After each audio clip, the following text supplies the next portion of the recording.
Innovation Hub as a robust program to facilitate and explore the development of innovative technologies. Minister, the floor is yours.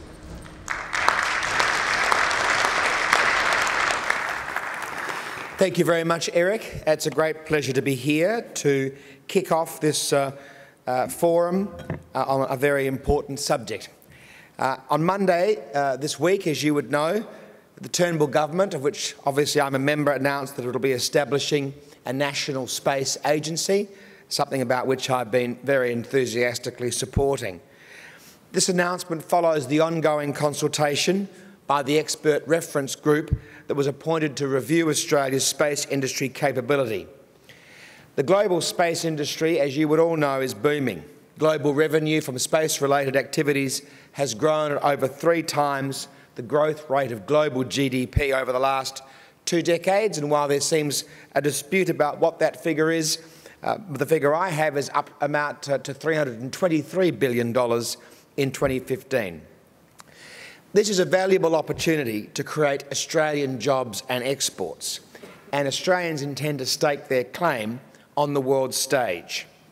Australia does have a strong presence and record in space. Canberra's deep space communications complex, which is managed by the CSIRO, has played an important role in global space operations for decades. From the Apollo program in the 1960s to the conclusion of the Cassini spacecraft's mission just last month. A national space agency will act as a doorway to our international space engagement and will ensure that Australia's domestic space industry has a strong, coordinated growth strategy. This growth will confer knock-on benefits right across the economy in advanced manufacturing, telecommunications, the defence industry and infrastructure, to name but a few important sectors. The review of Australia's space industry capability, which is being chaired by the CSIRO's Dr. Megan Clark, will continue its consultation process in the coming months as it determines the best strategy for growing Australia's space sector. It's already received almost 200 written submissions in response to its issues paper, and around 400 people have been consulted through roundtables in every state and territory. The expert reference group will provide advice on a possible structure and scope for an agency as part of that strategy that is preparing for government consideration by the end of March next year.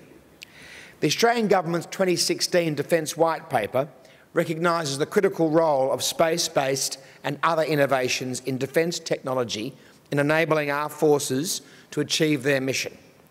The demand for space-based and other defence capabilities in Australia is continually increasing, and the Australian industry must grow to support both our civil and defence space requirements.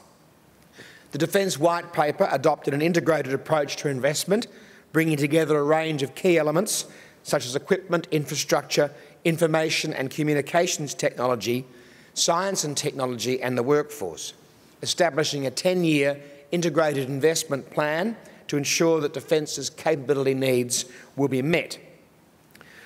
I want to see a strong, world-leading, export-oriented, sovereign Australian space industry, and Defence has an important role in supporting that outcome. This new approach to Australian government procurement for space and other defence capability is a big and a bold undertaking, but we are committed to this new direction because it will foster partnerships, innovation and industry growth in a more streamlined operational framework as we build up the largest military capability in our peacetime history. 21st century capabilities are changing the way we use our military forces and the industrial base we need to operate and sustain them effectively. These capabilities rightfully now are a normal part of our defence and capability planning for today and for the future. We're building a sovereign Australian defence capability in the area of space-based systems and the capacity to make a stronger contribution to allied and international partner capability. This is also an area of increasing competition. We must ensure our access to these capabilities when we need them and consider how we can continue to operate if that access is disrupted. Australia's economy and prosperity is similarly dependent on space, noting that a secure and resilient Australia includes the protection from non-geographic threats, such as those in cyber and space. The government's 2016 Integrated Investment Plan outlines nearly $10 billion in space-related spending out to 2036. This includes enhanced space situational awareness, improved communication links, and assured access to precision navigation and timing signals. The nature of our advanced warfighting and broader requirements mean that we will continue to access US-sourced platforms and systems, but there will be increasing opportunities for Australian industry to contribute to our acquisitions and to the integration, operation and sustainment of the sovereign capabilities that we're building.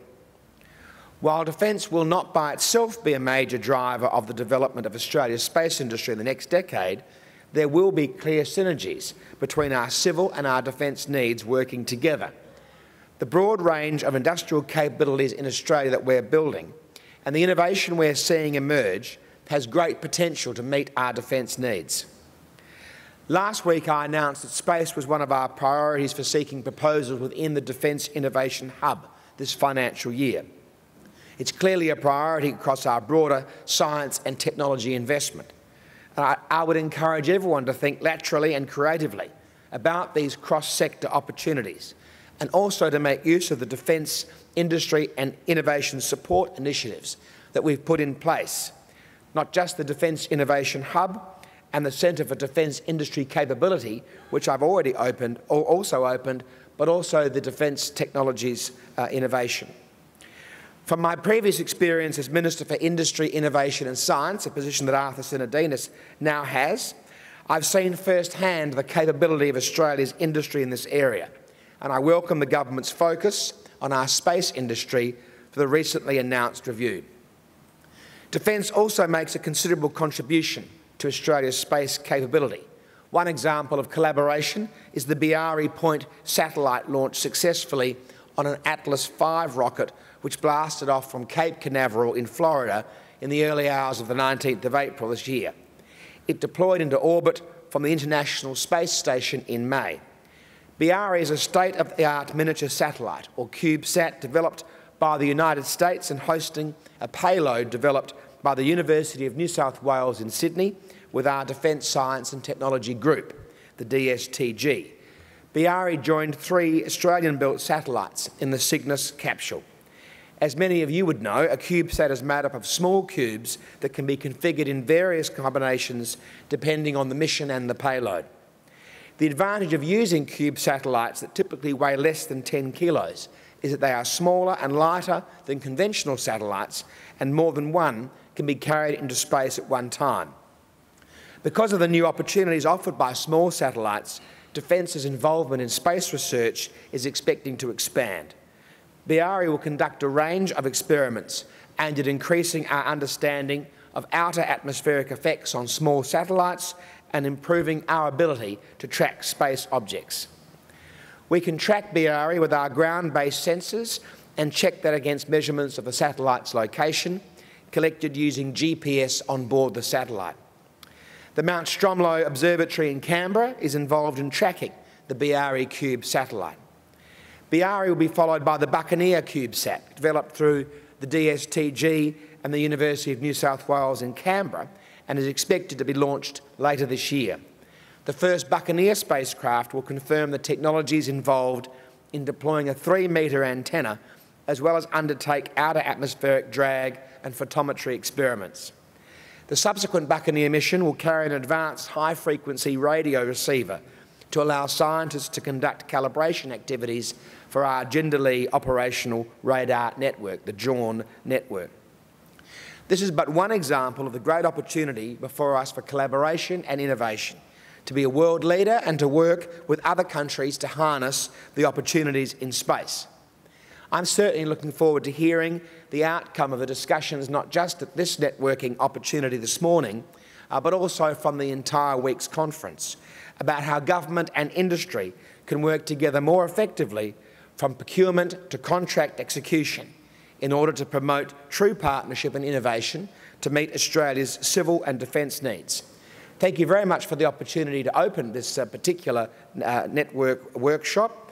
and I wish you very much good luck with your deliberations. Thank you for having me.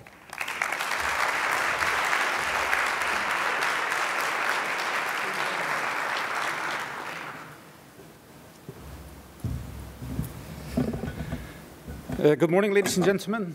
We have just listened to a very inspiring and interesting opening address given by Minister Pine, and we are indeed very grateful for his willingness and availability to introduce this topic at our conference. Space and defense projects are marked by their high level of innovation, high cost and associated risks, as well as for the long development and multi-year operations. In this environment, a balanced assessment of the role of the contracting parties is a fundamental element that is becoming more and more relevant with the increased maturity of the industrial landscape and with the increasing constraints of the public sector. New tendering, procurement and cost verification procedures have been implemented during the past decades between public sector and industry, but with different rates of success. Public procurement actors and industry have agreed different concepts for cooperation and have applied them in the space and defense sector. As already mentioned by Erik, we are very pleased that this topic is presented for the first time during the IAC, and we are hopeful and confident that the topic, with all its features, will receive a permanent footing at future IAC conferences. Just a few words on this morning. We've got a very busy 2-hour session in front of us, so let's keep it short. The GNF session will be composed of 2 parts. Part 1 is a presentation by experts from Australia, Japanese, US and Europe, from both sides, public procurement and from industry, on the issue of respecting cost targets and avoiding schedule delays. The second part will be a discussion by senior executives from both sides, which will continue discussing the presentations of part 1, but will also bring in different elements in the relation between the public procurement organizations and the industrial sector. So we hope, let's say, that this 2-hour session will give you an insight in the latest views expressed by these experts. And we've asked the experts and presenters and panel members to be specific on the achievements and on the progress made and on the priorities still to be tackled, because this is an ongoing activity. So let us start quickly with the presentation session. You will see on the screens the names of the presenters and their affiliation. Each presenter has been given a time slot of 6 to 7 minutes, let's say, which is a tight time slot. Everybody has been asked to respect it. So, excuse me, it will be an elevator pitch type of presentation. So let's open the doors of the elevator, and we will start with Ron. Ron Schwen. I can introduce him as the Assistant Director Acquisition and Sourcing Management of the Governmental Accountability Office of the United States of America. And Ron will introduce the topic dealing with the tools to manage risk and to reduce cost and schedule growth. Ron, it's yours. Thank you. Good morning. It's my pleasure to be here following the Minister's comments this morning and here with such a distinguished panel of people to speak on this issue of the tools that are available to governments to help manage cost and schedule on major space programs. My observations this morning come from the work of the Government Accountability Office, GAO, which is an independent organization within the U.S. federal government that supports the United States Congress in providing analysis and oversight of major federal programs, including those from NASA and the U.S. Department of Defense. The reason that ESA and my colleagues at ESA, including Peter, have asked me to come to speak this morning is because of some of the recent trends that we've noted in our work on the cost and schedule performance of major NASA programs. And from a NASA perspective, a major program is anything with a life cycle cost of over $250 million US. Recently, in our March 2017 report, we've noticed that over the past 5 years, both the cost and schedule performance of these major projects in NASA has significantly improved, which is an achievement in and of itself. We are still concerned about some of the outstanding risks in some of the NASA's major development programs, particularly in the human spaceflight area, which could put these trends at risk in the future. But really what I want to talk about today is some of the important factors that have led to some of the improvements that we've seen in NASA's cost and schedule performance. 2 in particular are ones that I want to highlight during my 5 minutes here up in front of you today. The first is providing more funding for projects at their start and time as well to address risk and being proactive about that process. And the second is ensuring high levels of technology maturity, again, before programs start, to reduce technical risks as much as possible before you commit to major system development, both of which we've seen as being very important to some of the improvements that we've seen at NASA. On the first front, in terms of providing more time and money to address cost and schedule issues up front, or to address risk on programs, NASA has a specific tool that it uses which we think has a lot of value. At the beginning of every major project, NASA goes through what they call a joint cost and schedule confidence level analysis that really incorporates different elements together, including cost estimating, schedule development, and also risk and uncertainty analysis. They use the results of that analysis to determine the probability of meeting their cost and schedule targets on any individual program. As a matter of policy, NASA chooses a cost and schedule target for its programs that correspond to the 70% confidence level, which means that right up front, they've built in additional money to address risks in the form of cost and schedule reserves. Now, GAO has recommended that NASA regularly update this analysis as they go through their projects in their life cycle to really incorporate new risks as those may emerge. On the second front, the area where we've seen a lot of improvement is in the area of technology maturity. There is a recognized GAO best practice and, frankly, international best practice related to technology maturity in terms of where your key technology should be before you start a major development program. Technology readiness level 6 is the common term used for this. And what we've seen over the past 10 years is a significant improvement in the technology maturity of key technologies on NASA's major programs, which is important for reducing technology risk before you start, again, major system development efforts. In some cases, we have seen programs still go forward with what we would consider immature technologies, but the positive thing that we've seen in those programs is an acknowledgement of that risk up front, and again, applying more cost and schedule reserves to a specific area, such as payload development, to make sure that there is enough time and money built into the schedule to address technology risk if they do, in fact, materialize during the course of a project. A couple of specific examples of how some of these practices have been put into practice successfully on NASA projects. The first one is NASA's OSIRIS-REx, which is their asteroid sampling mission, actually launched last year on its way to the asteroid Bennu right now as we speak. The project actually launched early and under cost, which is a major achievement for NASA. The project was baselined to a high confidence level, the ones that I talked about earlier, at the 70% level, which did provide the program with adequate reserves to address cost and schedule risk as they emerged in the program. This was a fairly low technical risk program as well. A lot of work was done up front to make sure that the key technologies were mature, including flying some of the sensors that were used on the spacecraft on the International Space Station to demonstrate that those would operate as intended when they were put on OSIRIS-REx. Now, that's not to say that the execution of this program was perfect, and that's not what we would expect to see in any complex major system development. But the key here is that there was enough cost and schedule reserves available so that when there were cost overruns and schedule delays with one of the primary instruments on the program, there was enough margin there for the project to assess that without affecting the overall program itself. On the flip side, we have the Space Launch System, which is projected to exceed its cost or its schedule target right now. Now, the Space Launch System, in fairness, is a very complex system that involves other parts outside of its control, including the Orion crew vehicle and the associated ground systems that are required to use the program. But what GAO has found in its past work is that when the program was initially setting its cost and schedule targets, they were very optimistic and in some cases unrealistic. When they actually finally did baseline the program, there were cost and schedule margins more associated with some of the better practices we've seen, but still limited cost reserves, even when measured against some of NASA's own internal guidance. And so what happened is as technology and design risk inevitably emerged on those programs, the program found itself without the amount of cost and schedule reserves needed to adequately address those risks without putting the overall project at risk. And it was really the accumulation of risk between the Space Launch System, the Orion crew vehicle, and some of the associated ground systems that led NASA this summer to reconsider its launch date for its Exploration Mission 1, which was a recommendation that GAO made in some of its prior work. Finally, I'd just like to leave you with the thought, risk is inherent in any of these major projects that we're looking at here, or that everyone in this room is involved in.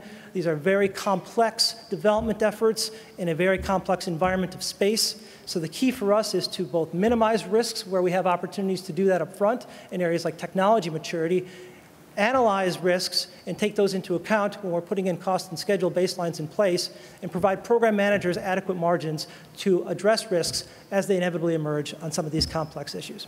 Thank you. Thank you.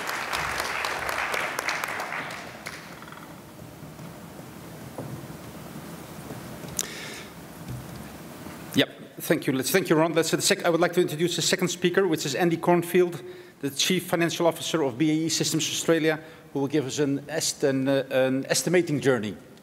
Andy. Thank you, Peter, and good morning. I'm just going to talk briefly now about how we use estimating costs at BAE Systems to help deliver on our significant programs for defence. I'm going to cover briefly the life cycle of estimating, understanding risks and uncertainty and how they need to be accommodated, and finally some of the modelling tools. So first of all, it's important to realise that estimating is not a point activity. It's something that happens throughout a project. And it's important that the estimating team is actually part of the overall project and bidding team, and they're not seen as an external party. So what that means is that we need to left shift what the estimating team does. That means that there needs to be involved very early on in the process. It's not something that happens later on in the process when design, etc., has been set. And secondly, we need to look at multidisciplinary teams in the estimating function, which can include accountants, estimating professionals, and engineers, all of which mean that we get a much broader view on the cost structure. Now, what that also means is that we're able to actually determine how much a product should cost as opposed to what we think ours will cost. Historically, estimating is focused on a technical design and actually how much it will cost us to manufacture it. Having the estimating team involved early allows us to look at what the industry could actually produce us for and helps us in a competitive market to understand what we think our product should actually cost. In having that level of understanding, it means the estimating function can actually influence the design. It's very important that the technical design and what that builds into the costs and ongoing operating costs of a project are actually recognised, and the estimating team have the ability to influence the design and interactions with the engineers and the like, so that ultimately we get the best outcome for the customer. As I said at the beginning, it's not a point process. So estimating is a life cycle process, and throughout the project, we need to continue to refine and evaluate the cost estimates that have been produced. What this means is that the design maturity evolves through the project. Typically, the estimating costs need to be completely re-established, and they will become more accurate as we move towards a more mature design. And the final point that I'd like to just highlight on estimating, it's not just about buying it up front, it's about the total cost of ownership. This is something we talk about with our customer a lot, KSG, and it's very important that the estimating team, as well as looking at the cost of an acquisition, is also looking at what it costs to operate. That means operating costs for the customer, it means maintenance costs, it means upgrade costs, and ultimately it means decommissioning costs. So, having briefly covered the life cycle of estimating, I now, with an Australian theme, just want to talk a little bit about risks and uncertainty, because it's very important that these are actually factored in to the cost estimating. So first of all, some simple definitions. Risk. Now, risk is an event that could occur, and it'll have an impact and a probability. Now, when I say impact, it could be a dollar impact, or it could be a schedule impact. The important bit to note when modelling the cost is that there are mitigating controls as well that need to be reflected in when we understand those impacts. Now, in this example, flying is inherently dangerous, but by having very effective controls, it's been made safer than travelling by road. Secondly, uncertainty. When you're looking at costs and probability, there is a range of outcomes. Now, typically, we'll use three-point estimates. We'll look at a worst case, a best case, and a most likely case, and maybe overlay a normal distribution or a triangular distribution. What that allows us to do is have a very simple expected impact times probability outcome. But we need to be more sophisticated because our projects are more sophisticated.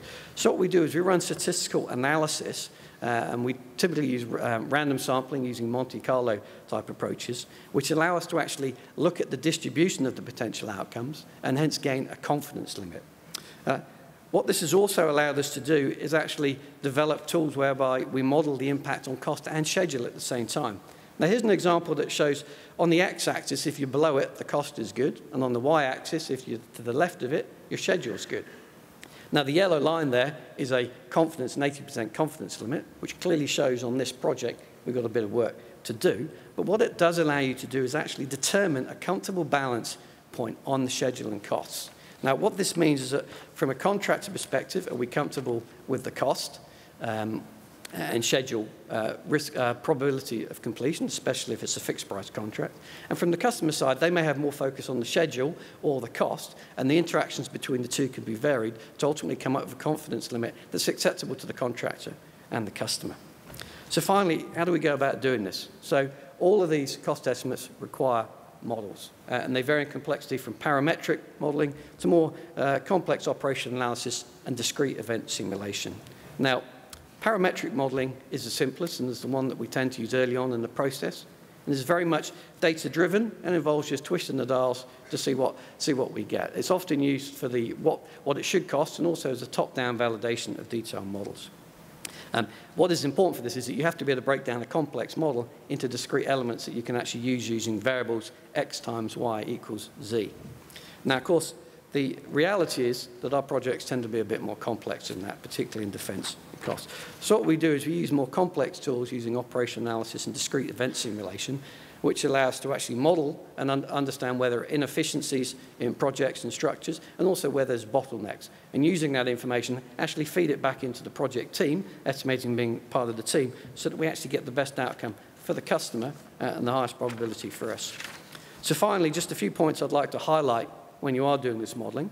First of all, it's important you understand what data you need to collect, where you're going to get it from, and then very importantly, control the data once you got it. And that doesn't mean putting it in an Excel database. So there are tools available that allow you to control this kind of data. What that means is that you can manage change. So new data sets have to be signed off and controlled. And when you've got a new estimating model as the design matures, you need to have very robust version control. And tools like ProPricer allow you to do this and understand what your basis of estimate is. Which is a very important part of the process. You have to be able to justify your numbers. You need to be able to explain it to the engineers. You need to be able to explain it to the customer, and Roy comes and looks at our numbers. So it's very important that you have a very clear basis and you can explain where the numbers come from. And finally, coming back to my first point, it's a continuous process. As you get more data, you get actuals. These all need to be fed back into the models, and the models continually refine to get a better outcome. Thank you.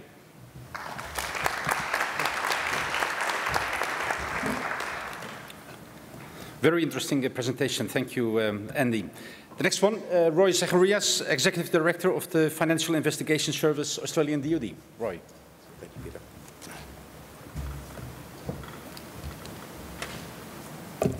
Peter. Good morning to you all.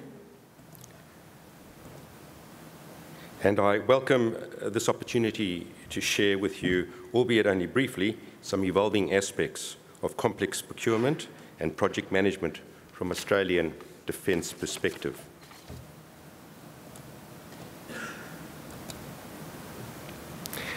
A recent report issued jointly by two international procurement and contracting professional bodies noted that by dealing with complexity, professionalising project teams, assuring front-end project quality provides performance gains of 5 to 10%. This, however, is still well short of the 40 to 60% performance delivery gap observed across industries. As 25% of global GDP is delivered through projects, it is very important that we pay attention to how these contracts are delivered. Complex projects do not conform to the iron triangle of traditional project management. Cost, schedule, and quality cannot be precisely specified at the outset of the project. The iron triangle is now seen as an evolving triangle set against clear strategic goals. The upshot of all of this is complex projects require systematic risk management using applied systems thinking to manage risk across project systems seeking win-win outcomes. Within the Australian Department of Defence, we are focused on delivering and the sustainment of capability, such as aircraft, ships, and vehicles, coupled with the provision of communication and combat systems required to ensure that our armed forces are equipped with the latest cutting-edge equipment. For the cost-effective delivery of outcomes, Defence is currently using this evolving contract system.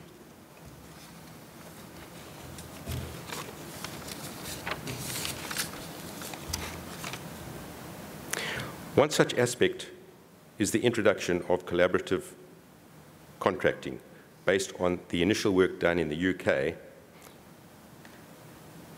on the British standard 11,000, which is now ISO 44001, collaborative business relationships.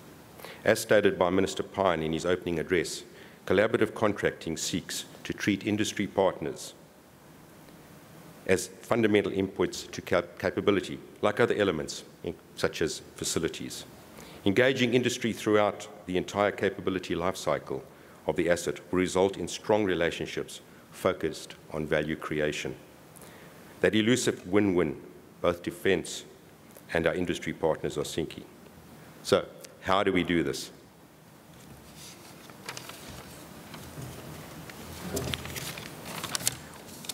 When it comes to contracts, it is becoming clear that over an asset's life cycle, one size does not fit all. The contract type must change to meet the evolving state of the capability.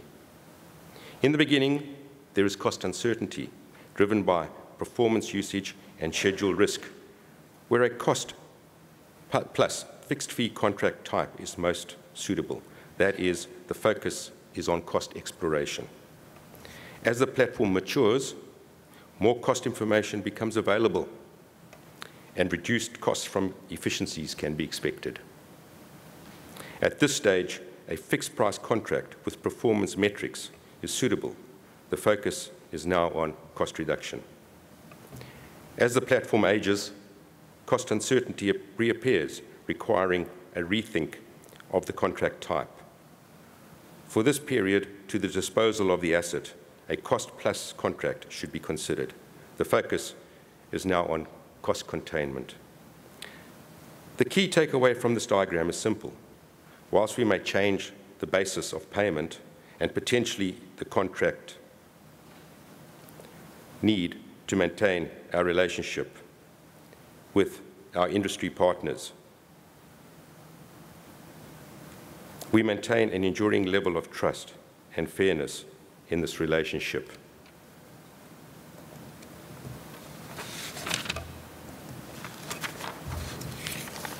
In closing, some food for thought and possible discussion points for later consideration. To successfully contract with industry, it is critical we incentivize collaboration based on a strong, enduring relationship. This outcome is best achieved through early engagement with the various stakeholders. This can be enhanced by applying contract evolution principles during the asset's life cycle, not just an initial tailoring of the contract clauses. These initiatives will be strengthened by the creation of an environment where there is a desire from all contracting parties to achieve a win-win position. Thank you for your attention.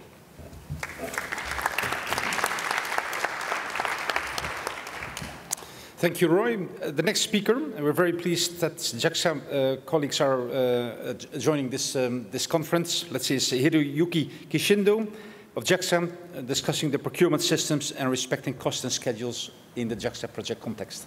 Hiroyuki. Thank you, Mr. Peter. Good morning, everyone. I'm honored to make a presentation in this interesting session.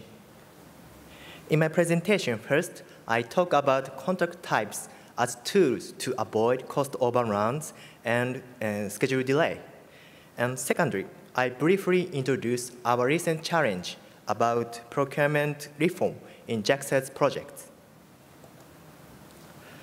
This page shows some contract types categorized by the purpose of contract.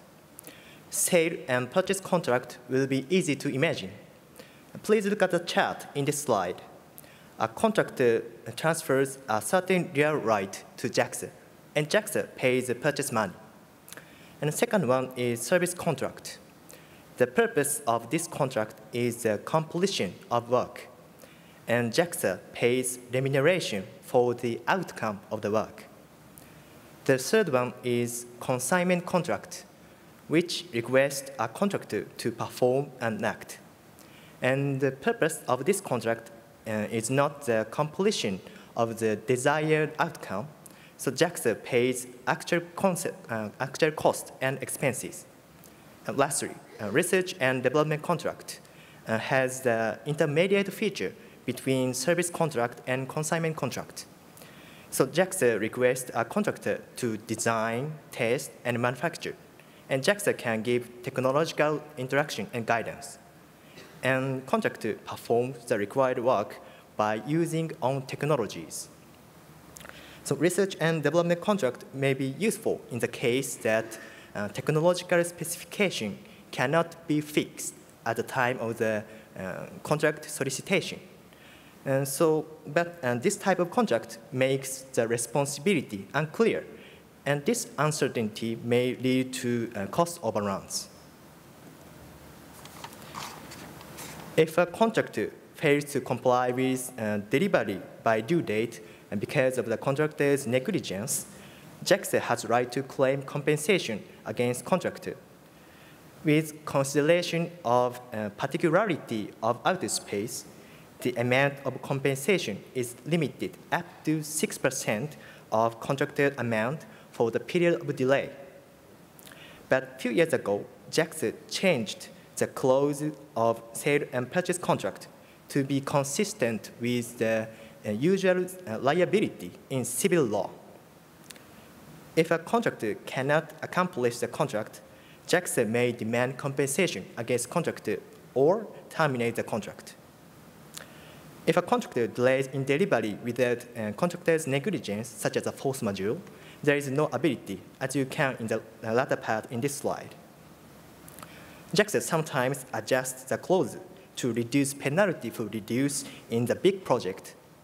In such case, for example, the amount of the compensation for delay is limited up to 6%, not of the whole contract amount, but of the undelivered part of the contract. Next, I try to categorize contract by price. And there are two types. The first one is that the contract price is fixed at the time of the conclusion of the contract, and the amount will not be modified unless the contract conditions change. The second one is that the contract amount is an estimated amount serving as a ceiling, and the final paid is determined based on the contractor's allowable cost. In terms of avoiding cost overruns, estimation contract has the same effect as a fixed price contract because ceiling of estimation contract is determined at the time of the conclusion of the contract.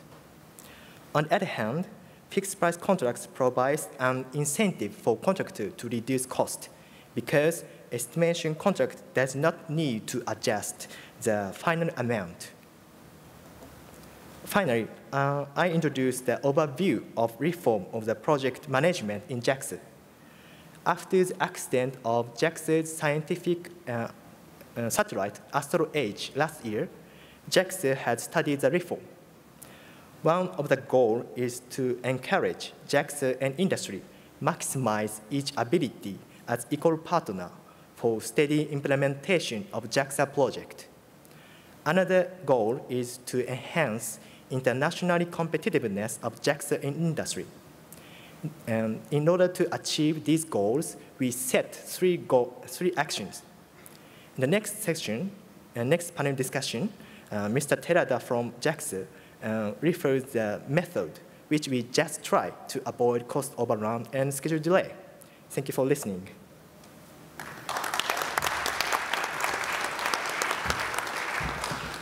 The next speaker will be Steve Miller, presently Director of Government Affairs, Liaison, Space, Missile Defense and Strategic. Let's admit with a long history at the Department of Defense of the US government. Steve.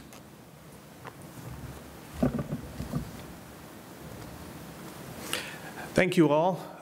It's an honor to be here. I appreciate it.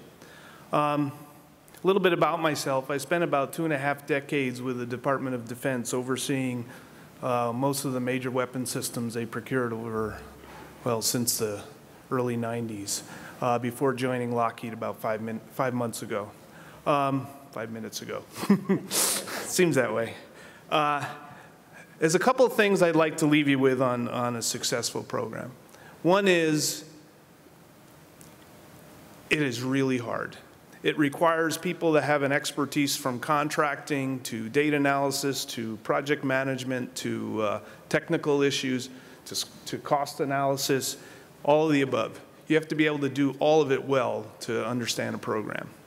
The Department of Defense has been trying to figure out how to do successful programs for as long as I can remember. In 2.5 decades, I think I saw 4 acquisition reform initiatives.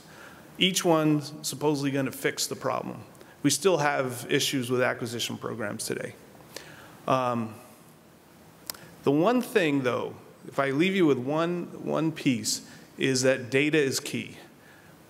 Collecting data on legacy as programs proceed so you can use them for future programs and setting up, establishing acquisition strategies, developing cost estimates, getting good schedule goals.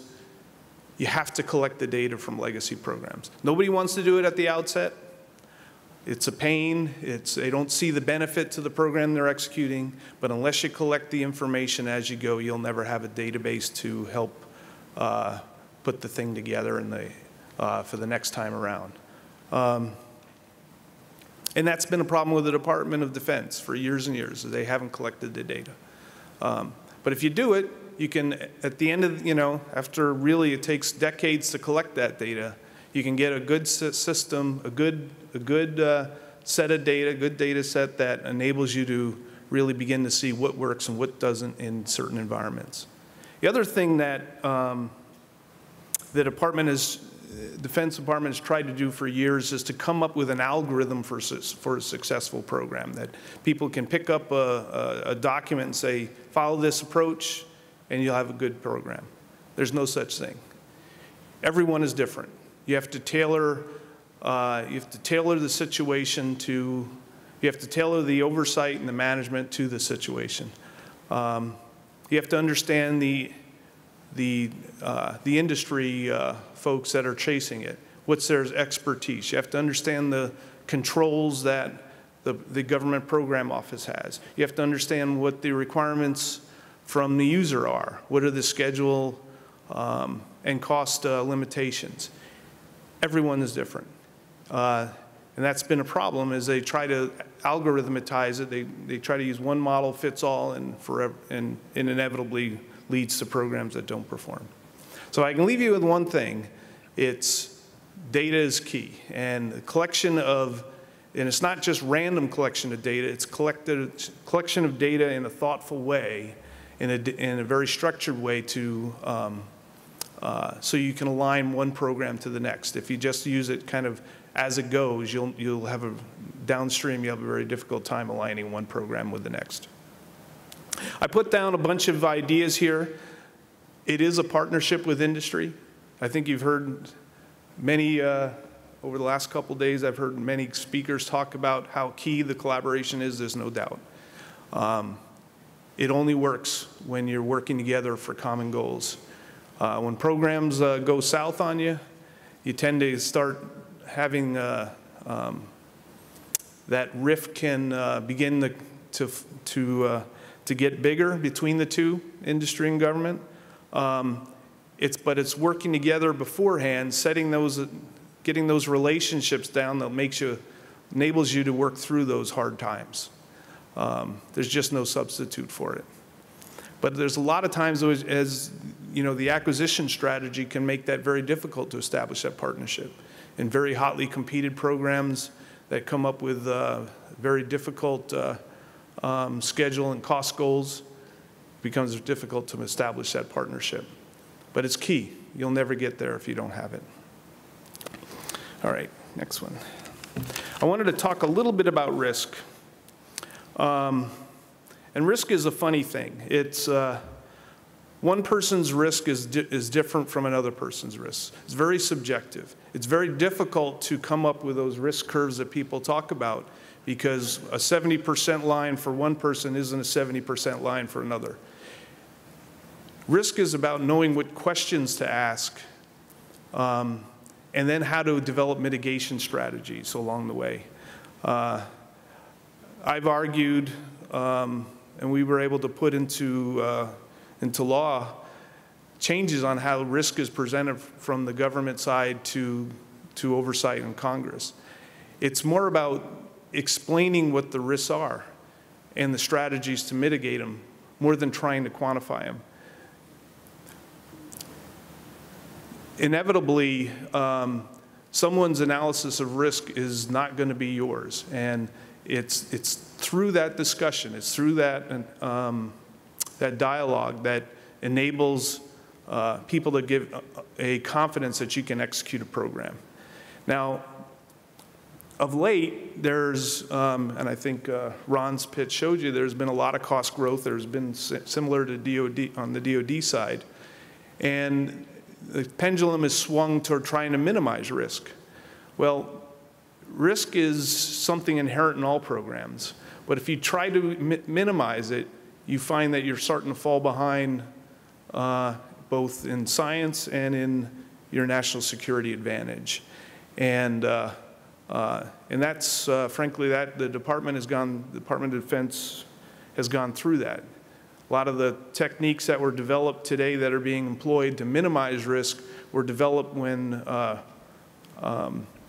some of the competition to the adversaries have been fallen way behind, or were way behind the U.S. capabilities. Well, it's changing rapidly. And now we have to get back, and so taking risks to be able to keep that military advantage. So anyway, with risk, you need to balance it with your goals. So thank you.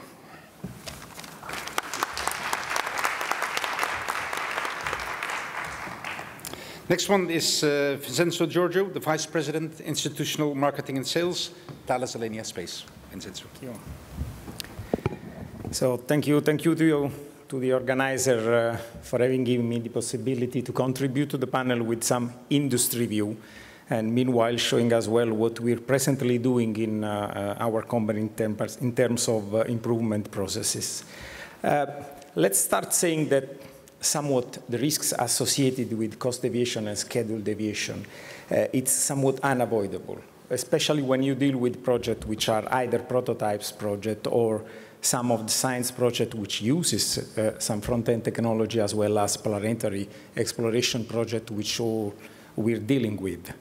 Actually, what is our opinion is that the minimization of those risks shall not be seen in isolation and handling the project as it is the only project of the company, but this has to be seen within the general company improvement process. That's why in this very brief presentation, I will go through one of the tools we're using today to improve the overall situation. And also, I will make a very brief reference to what is happening in particular in Europe with one of our major customers, which is ESA. What the approach is that any single project, now we are verifying the project as part of the priority of the business of the company, meaning that this has to be part of our strategic business plan. Every program needs to be confronted with that, and the actual axis for which we play with is to do with the existence of dream products, as we call it, to move towards a market. Whatever the project, the starting project is, top-class engineering to develop both engineers and tool for the engineering, and competitiveness in procurement. How to build this? First of all, the solidity of design solution starts well before even the offer process starts. So the bid process is the real starting point of the cost containment as well as for the schedule. The identification of decision criteria like hot buttons versus solution, strategy to win, price to win, all the gates which are established during the offer preparation, which includes, the usual blue team, red team, but also the validation and checklist of the proposal helps in the direction of the program execution. This is done in the company also by means of a big data repository, which is available to the management. In terms of risk management, of course, I'm not saying anything new here is given with, it was said before, impact probability factor, and then they are flown into the cost. There is a risk management tracking during the program execution, which is done by means of a monthly business review, which is the summary of monthly program review that we perform. And then all the risks have to be handled following 3 main lines. First of all, transparent communication plan to the customer of any major deviation. I refer to major as being those that have an impact on the customer. Agree then with the customer, share the recovery plan, and then define and follow on through a key measurement plan, all the things. So we actually welcome the move of ESA to going into a major procurement reform, and actually the position is really to support ESA in that direction, and I'm just mentioning a few things that we really consider essential in the direction of containing cost and schedule, and this goes into, first, early phases. We need to be sure that early phases give us the real assurance that we can support a real cost and schedule assessment during the proposal phase. There are the technologies development which have to be done just prior to the starting of a real costing, and we are now largely dealing with fixed price contracts, so therefore we have to know all we go with. And we have now a positioning that are transit us through a full consortium offer instead of what is being today the best practice use. I mean, in Europe, what we do often is that the industrial procurement for the subsystem and unit level supplier happens after that the prime has been selected. So we see all those measures are going into the right direction. Just very particularly for the European industrial landscape, we consider that in order to ensure competitiveness and an industrial policy toward the SMEs, which are very peculiar, especially for technology development, we still consider that there should be somewhat a limitation to the large space integrator in terms of own share of the single program to allow for a better competitiveness. Thank you for your attention. Thank you. This brings us to the last presenter of today. Let's say in this part of the session, Tony Tolkien-Nielsen, Inspector General of ESA, dealing with cost overruns and schedule delays. Tony. Thank you, Peter. So, good morning, everybody. I think I have only 5 minutes left, so I shall be quick. So, cost and schedule of ESA projects, it's a long-standing problem, and we have tried to deal with it a number of times. For example, in 2008, at the council at ministerial level, the Director General was encouraged to put in place methods, processes, and tools to reinforce the agency's capabilities to control the cost and planning of ESA projects. Okay. So, in response to that, a thorough review was made of 30 major projects, and they had cost and schedule problems, and 14 generic causes of cost and schedule slippage was established, and recommendations to mitigate these causes was established in a report, the so-called Peter Edwards report. And then time went on, and in 2016 we made an internal audit, and that's not me, someone else, identified that the 2010 recommendations were not implemented to a sufficient degree, and cost and schedule slippage had not been improved. So there we are. So what are the causes of this cost and schedule slippage in ESA projects? These are the 14 generic causes, and I'd just like to focus on some avoidable causes of cost and schedule problems. which are linked to the project decision, the initial project decision to do the project. So it's, if I read for you because you cannot see, insufficient design maturity, optimistic initial cost estimate, optimistic original schedule estimates, something called programmatic imposition, and technology insufficiently demonstrated. These are the red columns that we have here, which can be avoided by carefully preparing the project. I'd like to explain to you programmatic imposition, what that is, because it's something very particular, which was defined in 2010. I looked it up. To be sure that I have the right definition. So programmatic imposition covers situations where constraints, usually political, are imposed on the program and which render the program hardly feasible due to conflicting interests, inadequate funding, or unreasonable requirements. So that's what we call programmatic imposition. I remind you that we have now 22 member states that need to agree on a certain program, and they agree on that under certain conditions. And this was then defined in 2010, and I can assure you that I observe that it still exists. So one of the reasons of this programmatic imposition is what I call the conspiracy of optimism.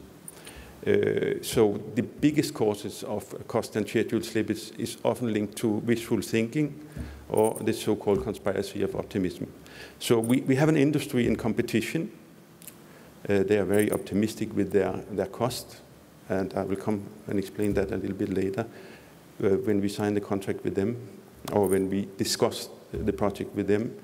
The study and project manager is very happy to sell his program, and he is also he easily accepts an optimistic schedule and cost estimate to make the program attractive. And the program manager, the program director, and the director general goes along with this. They are also interested in generating these programs, and the member states are happily accepting to subscribe these very attractive programs. They appear cheap and fast. So how to avoid this? Independent peer reviews is an important element against this conspiracy of optimism. And I'll talk a little bit about that later. So at the moment, we are working on 3 pillars of improvements: oversight and reviews, procurement and relations with industry, ASA team and corporate capabilities, and technology maturation. I will address these elements in the following. So first one, oversight and reviews. We have to deal with the conspiracy of optimism through these early reviews, gate reviews. We have to reinforce focus on technology readiness levels in the early reviews. And we have to reinforce the gate reviews that we have already in place. Then procurement and relations with industry. Evolve towards full consortium offer. I'm talking here about the same as Vincenzo. He explained that we quite early place a contract for what we call phase B2 CD with industry. And that contract is in ceiling price. And they then bought or get all the suppliers on board in a process we call best practices. And one of the purposes, or the purpose of this, is to also respect geographical return that we have. You know, we have this fundamental principle of geographical return in our programs.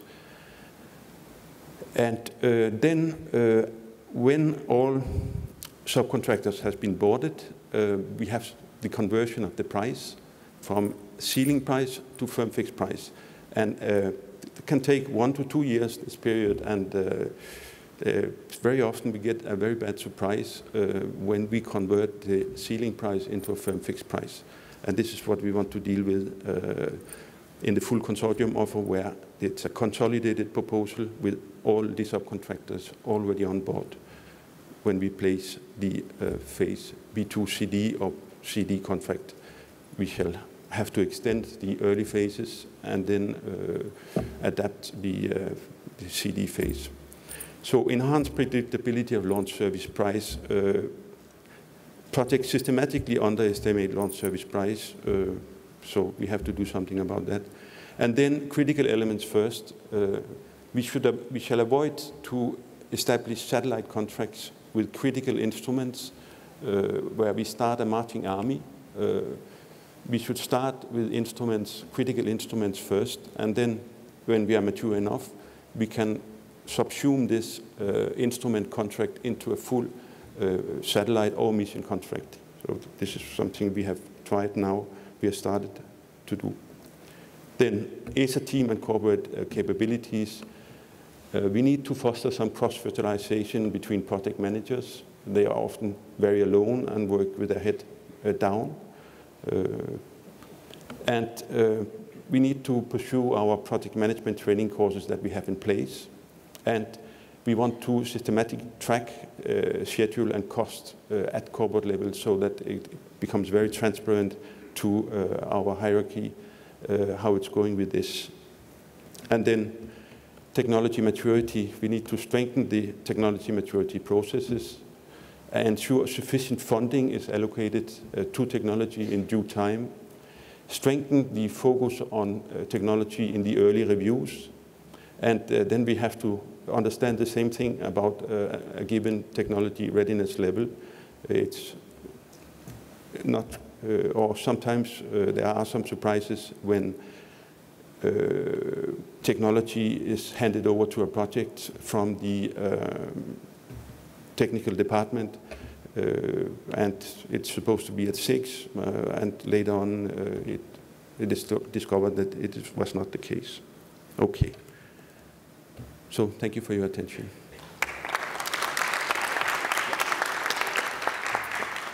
Yeah, thank you, Tony. Let's say I would like to thank all presenters. Let's say for some very interesting insights which they have given, and also it's quite clear that there are some common observations. The idea is that we will make an executive summary, let's say, of the findings, and this will be forward to the ISC for publishing on their website. But first of all, I would like to thank all the panel, and perhaps a last applause for the panelists.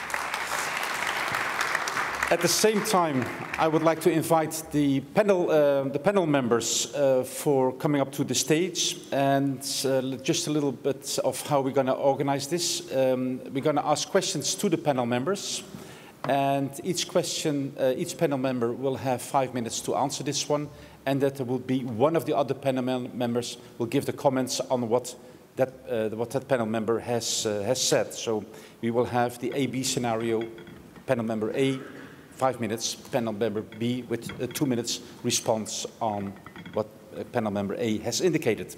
So I believe, let's say that everybody, can we have the names, please? Let's say on the, yep, good. So Erik, does this work? Yes, this does work.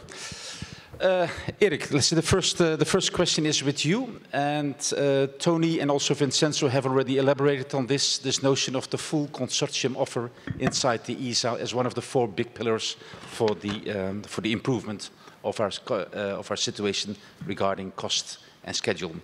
Could you elaborate, let's say, what the benefits are which you expect from this full consortium offer, please? Thank you, Peter. Maybe just to explain why we came to this decision.